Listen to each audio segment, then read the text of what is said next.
Hey everyone, my name is Zach Lawley. I'm a project manager here at 5 Words Media, and I'm here with an Allen and Heath SQ console. Before we dive into the console, there's a couple things we need to know. We need to know what our inputs are, and we need to know what our outputs are.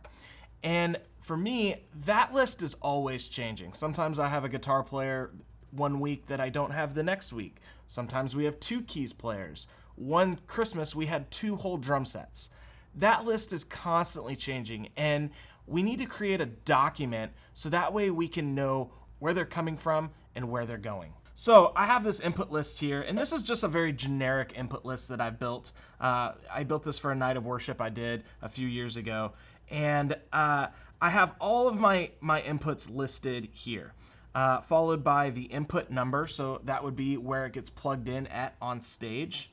The mic or the location, and so you can see the mic name, and then if it doesn't need 48 volt phantom power.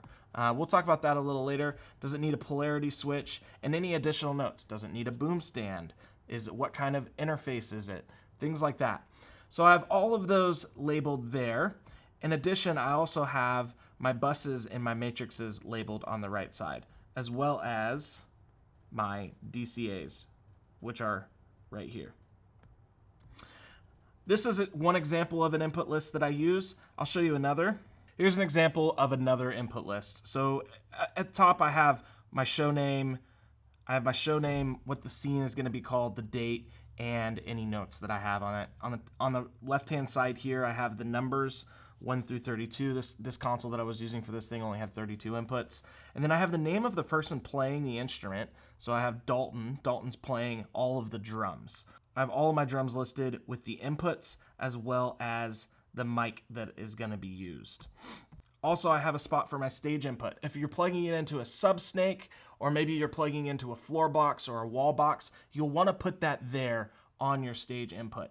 Does it need 48 volt phantom? Does the polarity reversed? And then any additional notes. Does it have a boom stand? What kind of interface is it? You can see kind of the way this is laid out, and having this document is going to come in real handy here in a second when we patch our console. So I would take some time, go through your typical, whether it's your Sunday morning service or your typical shows that you do with the console, and I would go through and create an input list that matches what you need.